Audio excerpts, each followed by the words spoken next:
Legend says the tomb sits atop this peak.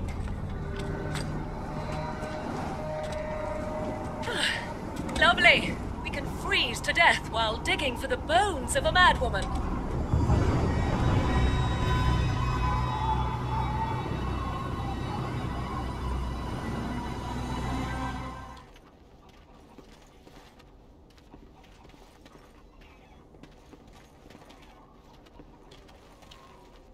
What are you doing in Haven? There's nothing for you here. Step aside, man. I have business here. No, you do not. I would have been informed if someone was expecting a visitor. I want to see Brother Genitivi. Who? Perhaps revered Father Eirik will know of whom you speak. Unfortunately, he's ministering to the villagers at the moment and cannot be disturbed. Revered father? I've never heard of this. It's always been thus in Haven. We do not question tradition. Preposterous. Men cannot be priests. Every child knows that. Our ways are not the ways of the lowland cities. That's heresy, but whatever. I am looking for the Urn of Sacred Ashes. The urn is nothing but a legend. Brother Genitivi says the urn is in Haven. I do not know who Brother Genitivi is or what he says. However, I'm sure people can convince themselves of anything. This is leading nowhere. I will take a look around. You may trade for supplies at the shop if you wish. Then I suggest you and your companions leave. Did it just get a lot colder, or is it just me? Come, Bonnie Lynn. Tell us where you've been. Were you up, were you down? Chasing rabbits round the town. Come, Bonnie Lynn. Tell us where you've been. Come, Bonnie Lynn. We've a bed to put you in. It is soft, it is warm. It will shelter from the storm. Come, Bonnie Lynn. We've a bed to put you in. Dear Bonnie Lynn, sleeps the peaceful crib within. A mossy stone, a finger bone. No one knows but Lynn alone.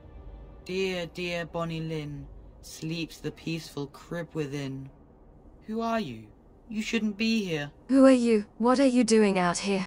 I asked you first. Fair enough. I am Alyssa. Nice to meet you. Lowlanders don't belong here. Is everyone in the chantry? These villagers are a remarkably pious bunch. We are blessed beyond measure. We are chosen by the holy and beloved to be her guardians. This sacred duty is given to us alone. Rejoice, my brethren, and prepare your hearts to receive her. Lift up your voices and despair not, for she will raise her faithful servants to glory when her... Ah, welcome. I heard we had a visitor wandering about the village. I trust you've enjoyed your time in Haven so far? Enough with the pleasantries. I am on a quest for the Urn of Sacred Ashes. This, my brothers, is what happens when you let an outsider into the village. They have no respect for our privacy. She will tell others of us if we let her. Word will spread, and then what? You, stranger, do not understand our ways. You would bring war to Haven in your ignorance. Where is the urn? And what did you do to Brother Genitivi? We don't owe you any explanations for our actions. We have a sacred duty. Failure to protect her would be a greater sin. All will be forgiven.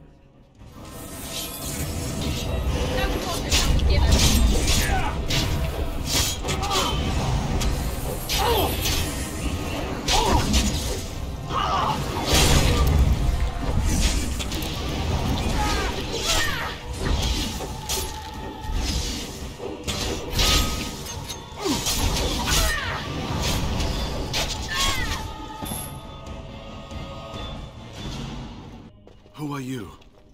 They sent you to finish it. Brother Genitivi, I am here to save you. You don't know how glad I am to see someone who isn't from this village. The leg's not doing so well, and I can't feel my foot. I can set the leg and ease some of the pain, but he'll need a lot of rest in order to heal. I don't have time to rest now. I'm so close. The urn is just up that mountain. Haven lies in the shadow of the mountain that holds the urn. There is an old temple there built to protect it. The door is always locked, but I know what the key is. Eirik wears a medallion that opens the temple door. I've seen what he does with it. Take me to the mountainside and I will show you. All right, we better gear up for this. Here we are. Give me the medallion, and let's see if I remember. Yes, you see, it can be manipulated, just like this. And there. A key to open the way. Now, where does this go?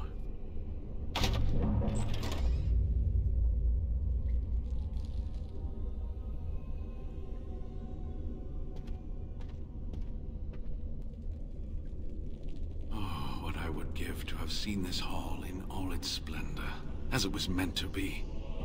Still, sweep away the ice and the snow, and traces of beauty remain. These carvings were created just after Andraste's death, and they may reveal things about her life that we do not yet know.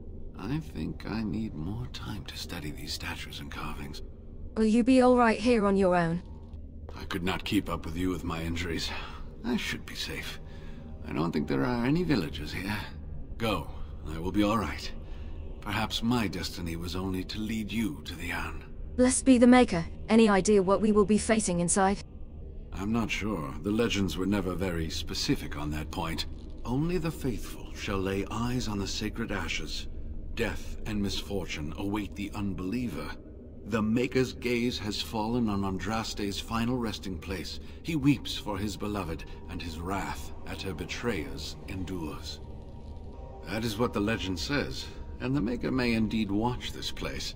Read between the lines, however, and you'll understand that it is merely a simple truth draped in hyperbole and metaphor. After all, no one wants to hear Willie toiled for many a year to perfect the curious mechanisms that would send a sharpened spike up the arse of the unwary intruder. I see. Then pray for Aros's brother Genitivi. I'll be right here if you need me.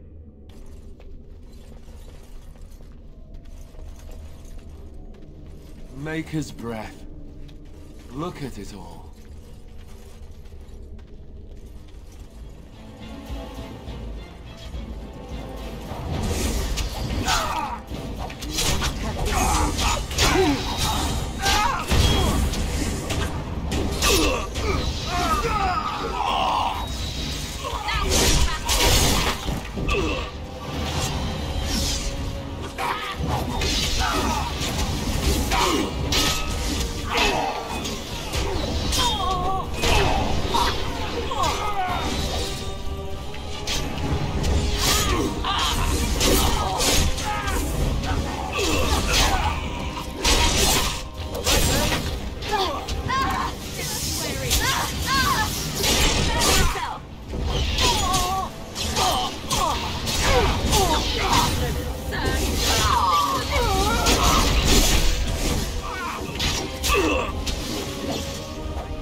He is the one who converted Devinter to the worship of the Maker.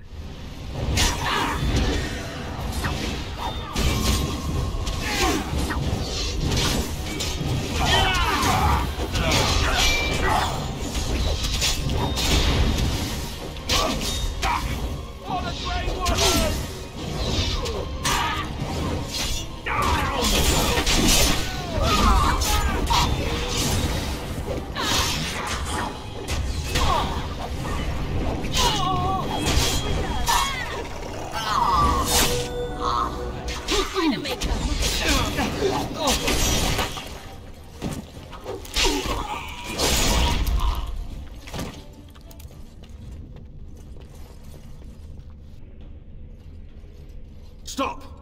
You will go no further! In the name of the Maker, stand aside, heretic. The righteous do not fear death.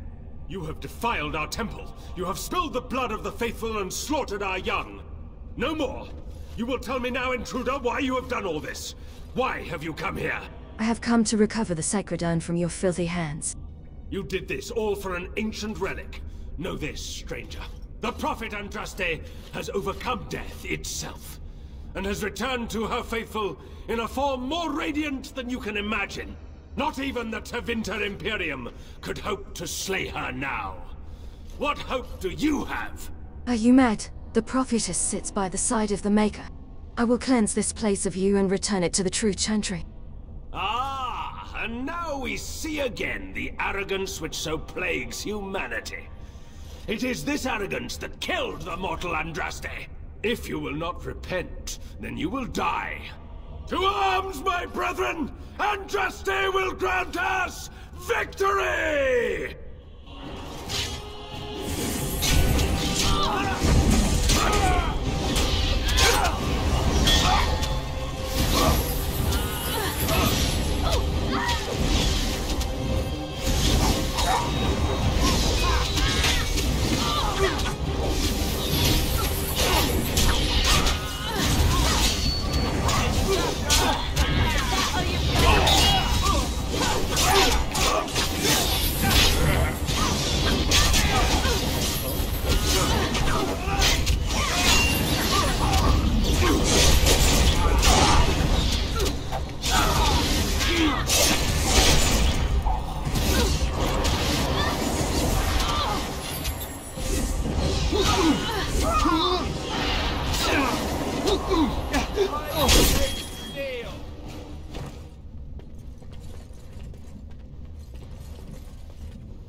Oh, I'm not afraid.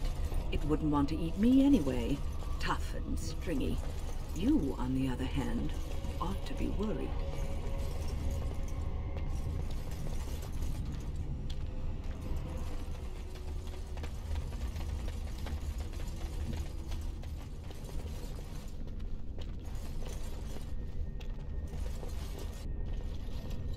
I bid you welcome, Pilgrim.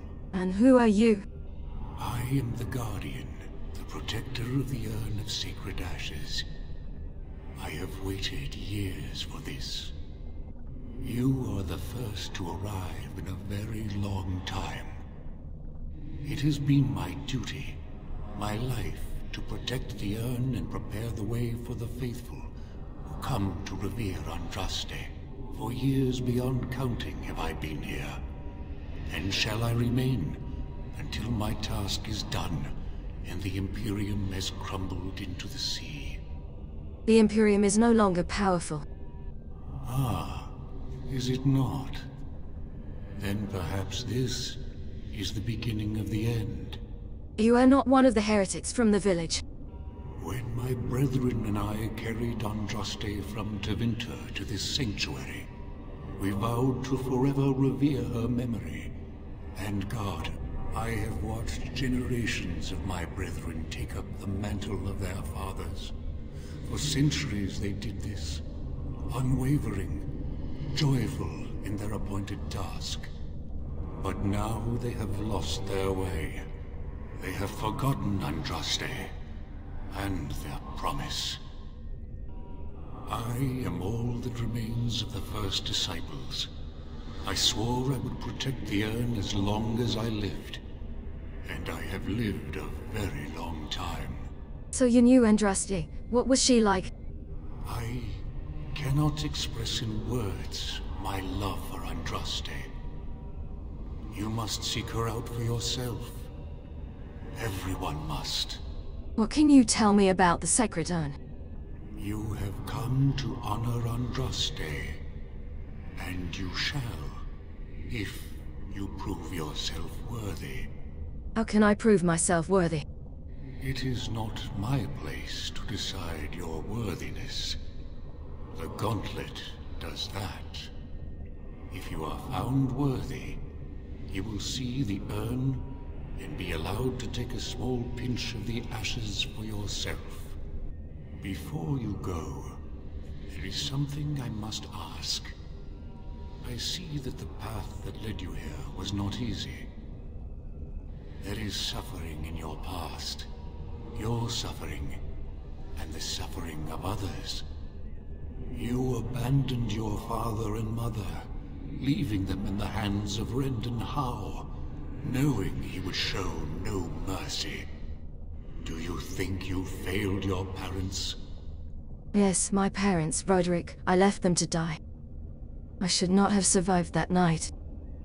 Thank you. That is all I wish to know. You are too hard on yourself. No one's perfect. Accept your failings, but do not let them govern your life. You could not have known what would happen. You did what you thought was best. And what of those that follow you? Alistair, Knight, and Warden. You wonder if things would have been different if you were with Duncan on the battlefield. You could have shielded him from the killing blow. You wonder, don't you, if you should have died and not him? Yes. If Duncan had been saved and not me, everything would be better. If I just had the chance, maybe I... Ask your question, Guardian. I am ready. You are ever the advisor, ready with a word of wisdom. Do you wonder if you spout only platitudes, burned into your mind in the distant past? Perhaps you are only a tool, used to spread the word of the Circle and the Chantry. Does doubt ever chip away at your truths? You frame the statement in the form of a question, yet you already know our answers. There is no sense in hiding, is there? Yes, I do doubt at times. Only the fool is completely certain of himself. And you? Why do you say the Maker speaks to you, when all know that the Maker has left? He spoke only to Andraste. Do you believe yourself her equal? I never said that. In Orlais, you were someone. In Lothering, you feared you would lose yourself, become a drab sister, and disappear. When your brothers and sisters of the cloister criticized you for what you professed, you were hurt, but you also reveled in it. It made you special. You enjoyed the attention, even if it was negative. You're saying that I made it up for the attention? I did not. I know what I believe. The way is open. Good luck, and may you find what you seek. The smallest lark could carry it, while a strong man might not. Of what do I speak? You are a melody. Yes, I was Andraste's dearest friend in childhood, and always we would sing. She celebrated the beauty of life, and all who heard her would be filled with joy. They say the Maker himself was moved by Andraste's song, and then she sang no more of simple things. Echoes from a shadow realm, whispers of things yet to come. Thought's strange sister dwells in night, is swept away by dawning light. Of what do I speak? A dream? A dream came upon me as my daughter slumbered beneath my heart. It told of her life, and of her betrayal and death. I am sorrow and regret. I am a mother weeping bitter tears for a daughter she could not save. An eye for an eye, a tooth for a tooth. The debt of blood must be paid in full. Of what do I speak? That would be vengeance. Yes, my husband Hissarion would have chosen a quick death for Andraste. I made him swear that she would die publicly with her war leaders, that all would know the Imperium's strength. I am justice. I am vengeance. Blood can only be repaid in blood. I'd neither a guest nor a trespasser be. In this place I belong, that belongs also to me. Of what do I speak? You are home. It was my dream for the people to have a home of their own, where we would have no masters but ourselves. The enemy of my enemy is my friend, and thus we followed Andraste against the Imperium. But she was betrayed, and so were we. The bones of the world stretched towards the sky's embrace, veiled in white, like a bride greeting her groom. Of what do I speak? You mean these mountains? Yes. I carried Andraste's ashes out of Tevinter into the mountains to the east, where she could gaze ever into her Maker's sky. No more fitting a tomb than this could we find. A poison of the soul, passion's cruel counterpart. From love she grows, till love lies slain. Of what do I speak? That is jealousy. Yes, jealousy drove me to betrayal. I was the greatest general of the Alamori, but beside her I was nothing. Hundreds fell before her on bended knee. They loved her, as did the Maker. I loved her too. But what man can compare with a god? No man has seen it, but all men know it. Lighter than air, sharper than any sword. Comes from nothing, but will fell the strongest armies. Of what do I speak? Hunger can do this, and much more. Yes, hunger was the weapon used against the wicked men of the Tevinter Imperium. The Maker kindled the sun's flame, scorching the land. Their crops failed, and their armies could not march. Then he opened the heavens and bade the waters flow, and washed away their filth. I am Cather, disciple of Andraste and commander of her armies.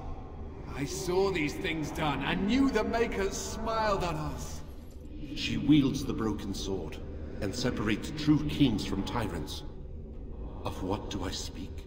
You mean the Sword of Mercy? Yes.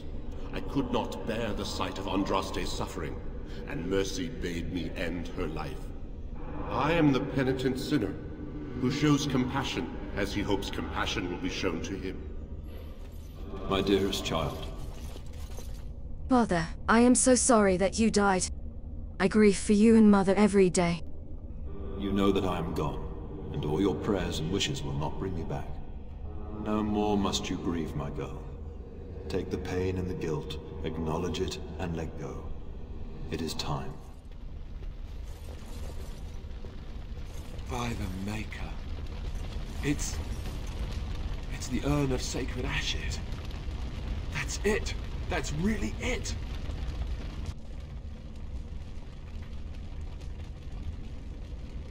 They who trust in nothing but the Maker will pass the fire unharmed. You have been through the trials of the Gauntlet. You have walked the path of Andraste, and like her, you have been cleansed. You have proven yourself worthy, pilgrim. Approach the Sacred Ashes.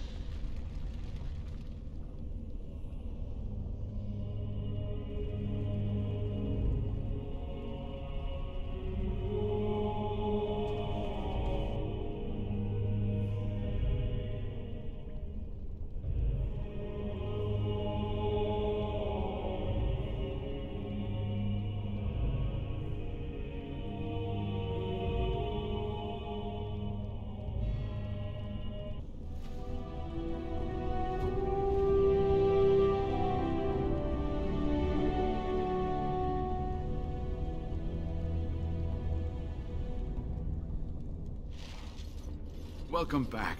You were gone for quite some time. Well, did you find it? Is that? Oh, there's some dust on... No, that's not dust. Oh, Maker. I'm not worthy to look upon. What was it like? Coming to the urn, I mean. Be bathed in the grace of the Maker. Nothing is like it. You are a very fortunate person. And so am I. Perhaps my research will not seem so much like blasphemy to the Chantry now. We must organize an expedition. There is so much history here, it must be studied. And pilgrims should be allowed to come to the Urn. Ha! Let's hope there's a lot of Andraste to go around. I must return home. I have much to do. If you ever find yourself in Denerim, please visit me. I am not a rich man, but I have a small collection of interesting artifacts, and I do owe you a reward for coming to my rescue. I hope to see you soon, my friend. I think I owe you an explanation for what happened earlier. When you collapsed after the fight with the bandits. You should know that something happened to me at the tower before you came along. Remember my apprentice, Petra? She encountered a demon in the tower. It would have killed her had I not intervened. I saved her life that day, but I did not survive that encounter with the demon. What do you mean? I engaged a very powerful demon to rescue Petra. It sapped me of all my energy and will and left me drained. It took everything I had to defeat it. And when I was done, I no longer had the strength to keep my heart beating. I remember my life ebbing away. Everything receded from me. Sound, light. I remember being enveloped in complete, impenetrable darkness. And then I sensed a presence enfolding me and cradling me, whispering quietly to me. The sensation is impossible to describe. I was being held back, firmly but gently, as a mother would a child, eager to slip from her grasp. I felt life and warmth flowing through my veins again. I began to be aware of small sounds and the discomfort of my hip pressing into the cold stone of the tower floor. The Fade contains spirits both benevolent and malicious. The benevolent spirits seldom make themselves known, because they want nothing from mortals, unlike the demons. It was one of these spirits that saved me. Without it, I would be dead. And it has not left me. It is with me, even now, bonded to me. You see, I am supposed to be dead. It is the spirit that is keeping me in this world. And this is not the way of things. Perhaps the spirit did not expect this, but it is weakening gradually. I am living on borrowed time. It comforts me to know that the stars will remain untouched by the blight. That whatever happens down here, they will shine eternally, their light undimmed. There is a story about that cluster of stars over there. Do you know it? Elindra and her soldier? Please tell me. A long time ago, there lived a fair maiden called Elindra. She had many suitors, but spurned them all, for she did not love them. One day, Elindra was sitting by her window in her father's castle, singing and dreaming, when her lovely voice caught the attention of a young soldier. Entranced by her song, the soldier drew near to Elindra's window. As their eyes met, he fell in love with her, and she with him. When Elindra told her father about the man she had chosen, he was furious. For Elindra was high-born, but her love nothing more than a common soldier. To keep them apart, he had Elindra imprisoned in the highest tower of his castle, and sent her soldier to the wars. Alas, not a month had passed before news of the soldier's death reached Elindra. Alone in her tower, Elindra wept for her love, and beseeched the gods to deliver her from this cruel world. So earnest was her plea, that the gods themselves were moved. They gathered Elindra into their arms and lifted her high into the heavens, where she became a star. The gods also raised up the soul of Elindra's soldier love, and there he dwells, across the horizon from her. The band of stars between them is a river of Elindra's tears, cried for her lost love. They say that when Elindra has cried enough, she will be able to cross the river to be reunited with her soldier.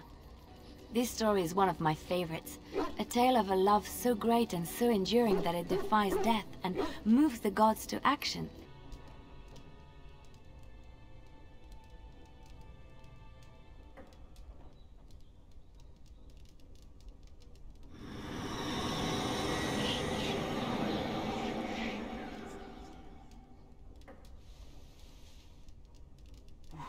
Where am I? Be calm, brother. You have been deathly ill for a very long time. Do you remember nothing? Tegan? What are you doing here? Where is Isolde? I am here, my husband. And Connor? Where is my boy? Where is our son? He lives. Though many others are dead. There is much to tell you, husband. Dead? Then it was not a dream. Much has happened since you fell ill, brother. Some of it will not be easy for you to hear. Then tell me. I wish to hear all of it.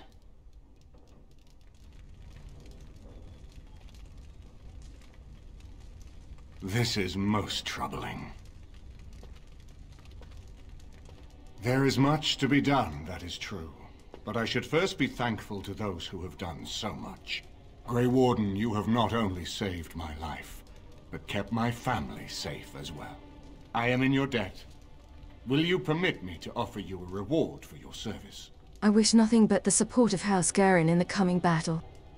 Then allow me to declare you and those traveling with you champions of Redcliffe. You will always be a welcome guest within these halls. We should speak of Loghain, brother. There is no telling what he will do once he learns of your recovery.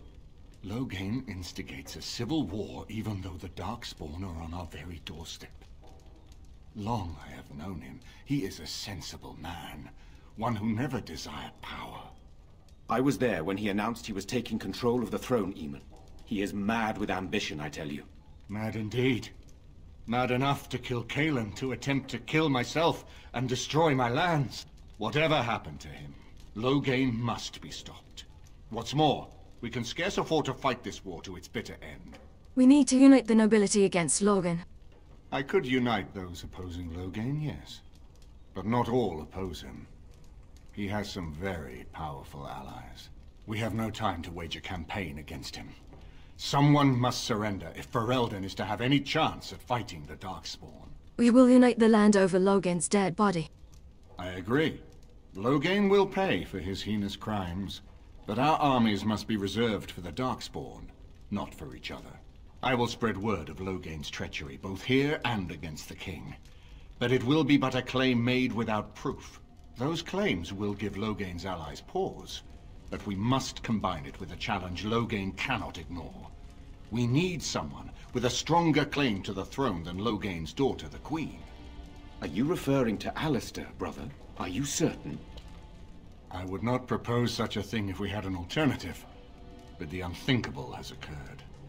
And what about me? Does anyone care what I want? You have a responsibility, Alistair. Without you, Loghain wins. I would have to support him for the sake of Ferelden. Is that what you want? No, my lord. I see only one way to proceed. I will call for a landsmeet, a gathering of all of Ferelden's nobility in the city of Denerim. There, Ferelden can decide who shall rule, one way or another. Then the business of fighting our true foe can begin. What say you to that, my friend? I do not wish to proceed without your blessing. I agree to a landsmeet, also in the name of House Kuzland. Very well. I will send out the word. It will take some time to recall my forces and organize our allies. I would prefer to wait until that is done before calling the landsmeet.